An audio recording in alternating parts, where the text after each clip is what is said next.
You know, I just do what my mom did for me. You know, when I was a kid, I wanted to play when I was playing, like, you know, when I was 6, 7, 8 years old. You know, I would see the team. They looked so cool in their shoulder pads and the cool helmets with the flames on them and stuff. I just wanted to play because of that. But my mom, I appreciate her doing what she did because she's just like, okay, I want you to develop. I want you to grow a little bit before you want to play. And if you still want to play when you get to 7th grade, that was her barrier of entry, that you could play then. And for me, I mean, it worked out. I would do the same with my kids. You know, there's no rush to get them in that kind of contact sports. There's so many other sports that they could do to develop their motor skills, and such as baseball, soccer, and I mean, I feel like, you know, honestly, baseball is huge for me as far as tracking the ball. You know, so it's no rush to get them in the contact football. What's doing, everybody? I'm Alec Lace. Thank you for watching First Class Fatherhood. Today's guest on the podcast is superstar NFL wide receiver Megatron Calvin Johnson Jr. Megatron will be enshrined in the Pro Football Hall of Fame later this summer. Right now, he is focused on his cannabis company, Primitiv. We're going to talk about that and so much more. Please get down there, smack the subscribe button, tap the like, and let's jump into it right now with Megatron Calvin Johnson on First Class Fatherhood.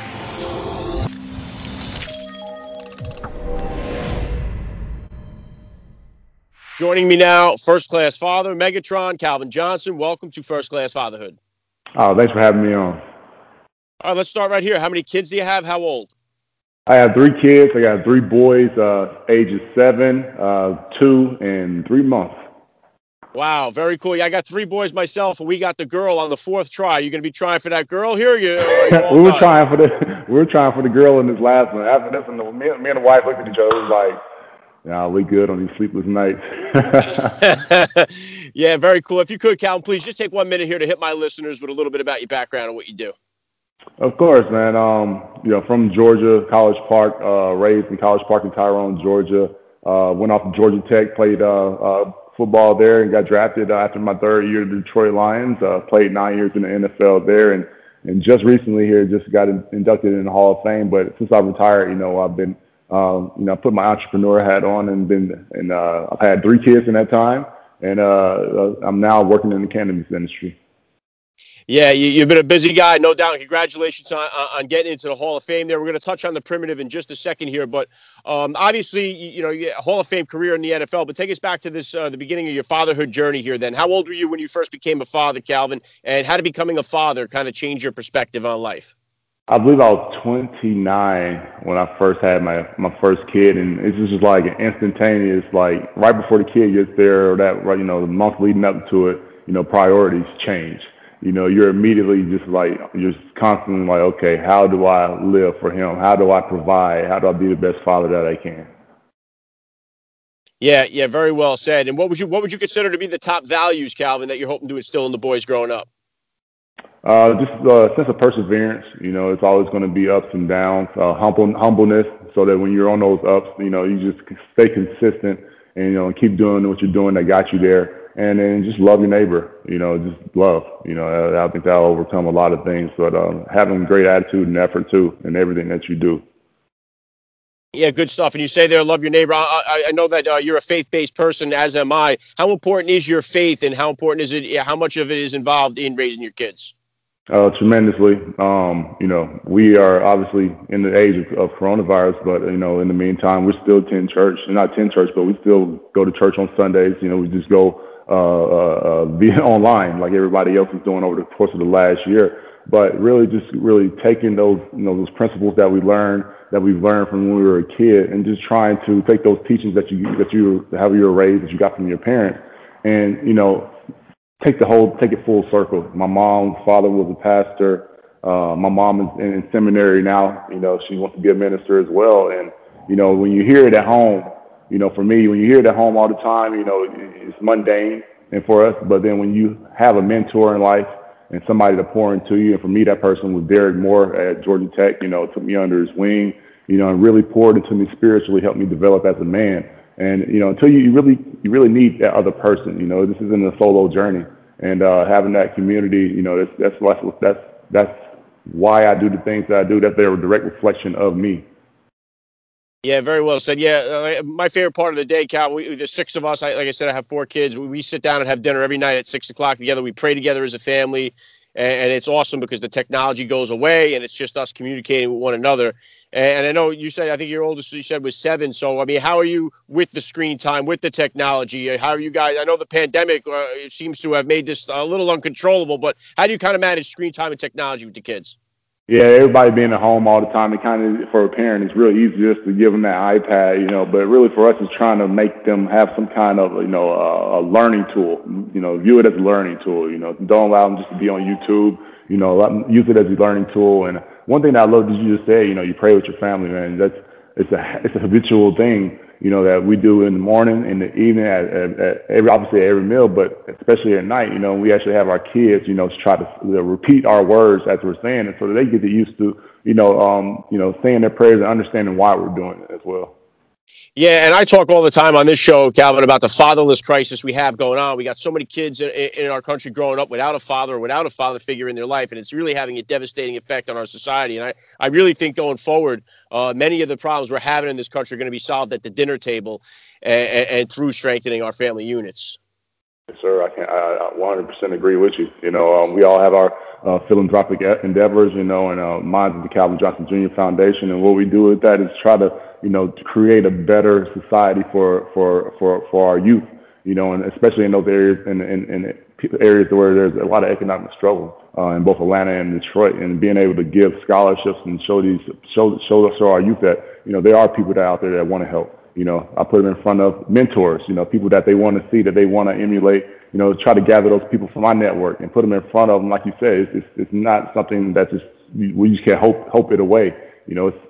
Action is going to have to be had, and everybody just got to try to do their part. Yeah, and God bless you for what you do. I know you're a big part of the community, and I know you and your partner Rob, you guys started Primitiv here. What was the genesis of this? Why'd you guys decide to start it? What could you tell listeners about it, and where are you headed with it?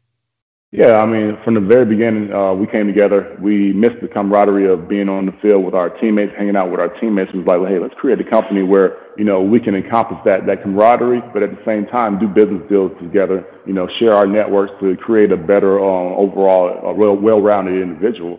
So from that spawned Primitiv.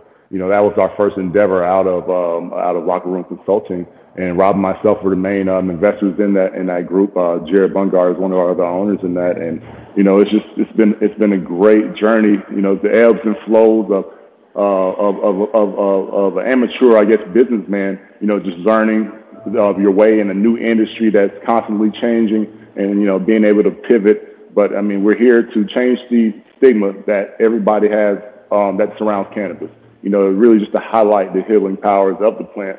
And show get to the science behind it. There's many other applications than just smoking a joint. And then there's so many more so many more solutions that can be had, especially when you're talking about pain and neurological disorders.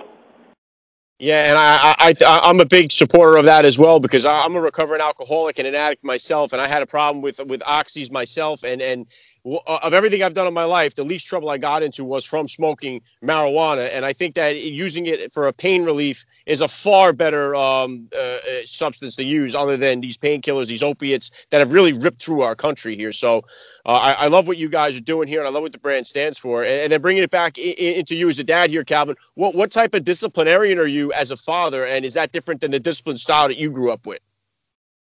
When I was growing up, my dad was laid back. He'd get on you if he had to. If my mom pushed him to, my mom was really that enforcer. And for me, I have a little bit of both in me. I want them to be right. You always want, you want your kids to be perfect. But we understand that we're all human. And just taking a step back, with my wife, we literally have books. She has her app that we, follow along with the development of our child. Like, okay, he can't reason yet. He's 2 years old. We're telling him he doesn't know what he's doing. So okay, we got to be patient. We got to talk to him, just communicate with him. And then at the end of the day, it's just really just loving on them. And then that's what they're going to do. Is they do what we want them to do because we love on them so much. So really disciplining them. Really don't really have to. Communication seems to work. I mean, I've been there where I pop my kid on the butt, but then you feel terrible afterwards. And I'm like, me and my wife sat down and talked about, there's got to be a better way. We can't be, there's got to be a better way than this, because we feel like if we pop him on the butt, then he might want to lash out. We can't have that, So just communication, And, just continuous love and just showing them being patient is the key. I think it's just being patient. I mean, it'll pay off. That patience is a virtue. It'll pay off in your kids. Yeah, very well said. And then another thing I love to ask all the NFL dads that I get on here, Calvin, is, obviously, you've talked about it extensively, the dangers that come along with playing in the NFL, with playing football. Concussions obviously have overshadowed a lot in the NFL. For a lot of parents, especially the dads, deciding whether or not to let their kids play tackle football is a huge decision. You got 3 boys yourself here. What would you consider to be a safe age to let your kids start playing tackle football?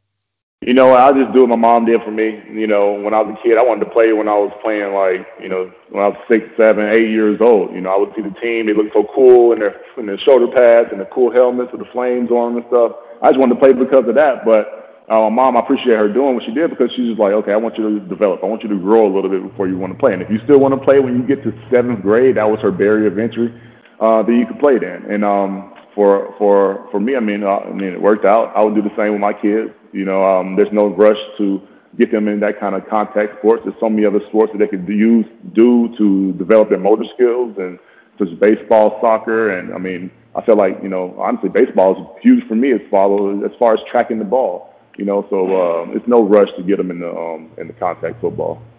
Yeah, and one of the things, too, Calvin, is flag football has become so popular now, too. Like, they didn't have that when I was a kid. We always played street ball, and I didn't play football till high school, but we always played in the street. We didn't have coaches and parents and referees watching us. We kind of picked the teams, made the rules, and settled all the arguments and fights and stuff. And I feel like our kids, they kind of get robbed of that problem-solving skill set because we put them in these sports at such a young age.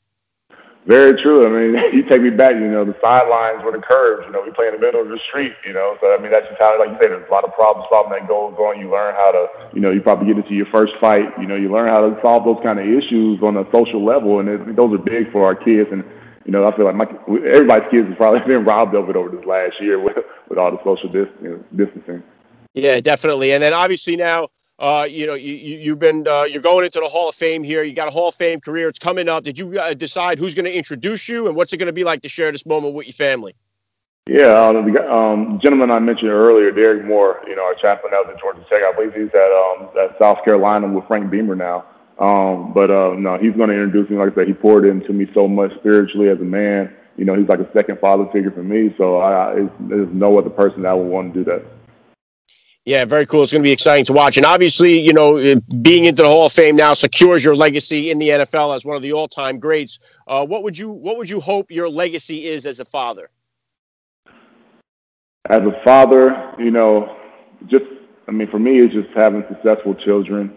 I look at my dad, and, I see him, he'll swell up with tears and just emotion from just happiness, just to see his kids and what they're doing right now. I can only imagine. I just want to be able to have that and emulate that feeling when I get older, and just look back at my kids and just watch them have success, whether it's on the field, in the classroom, whatever it may be. Yeah, very cool. And I know you got the young one there now. What does your bedtime routine look like here, Calvin? Are you a storyteller, a lullaby guy? How does bedtime look in your house? I'll break it down. Yeah, break it down for you. So at 9 o'clock, the 3-year-old, he's napping throughout the day, but he's usually ready to take another nap at 9 o'clock. But so that's my 2-year-old and my 7-year-old. We go down at 9 o'clock. Might push it to 9:30 depending on what time they got up from their nap. But go down at 9 o'clock, clean up, put our pajamas on. Brush our teeth. We read a book. We turn on my 2-year-old. We have a little sound for him, a little white noise, and we say our prayers. And then everybody, says their prayers, and then we're off to bed. Lights out. We read 2 books and prayer. Lights out. Yeah, it sounds so simple. Sometimes I know it could be a battle at bedtime. There's diapers and stuff like that happen in between there, yeah. Oh, yeah. I got to ask you here, too, Calvin, I've had several dads on here from Dancing with the Stars. I've had one of the professional dancers, Maxim Shimerkovsky. I know you finished third on the place there in Dance with. What was it? Did you get roped into this? Was this a volunteer thing on your part? And what was your experience like on Dancing with the Stars? Yeah, I got answers for you. Dancing with the Stars was crazy. One thing I would say is, I knew of Dancing with the Stars. I never really watched the full season, so I never understood, the gravity of it and, all of the work that goes into it. So a whole different level of appreciation for dance, truly a sport, but it was a heck of an experience. My wife is basically the reason why I did it. They called me 3 times. I told them no every time. And the third time, this is when the phrase was popular, YOLO. You know, I was like, babe, they keep on asking me to do this show. She was like, YOLO. I was like, man, all right, whatever. And then on top of that, my older sister, she said I couldn't dance. So I was like, you know, me and her have an old sibling rivalry. So I'm like, okay, I'm going to go show you. And, you know, it was a nerve-wracking deal, but, you know, it's just one of those things. It's just like, you know, anything you put your mind and energy and attitude, good attitude for, you can do it. Yeah, I think it's so cool to see this other side, especially when you see the pro football guys on there. And then they say, too, and they say, just like you do there, about the hard work that goes into it, you get more of appreciation for it. But I think it's so cool to see everybody getting involved in shows like that. And obviously now you have the Primitiv going. That's your front sight focus here. What other kind of goals or plans do you have for yourself here for the future?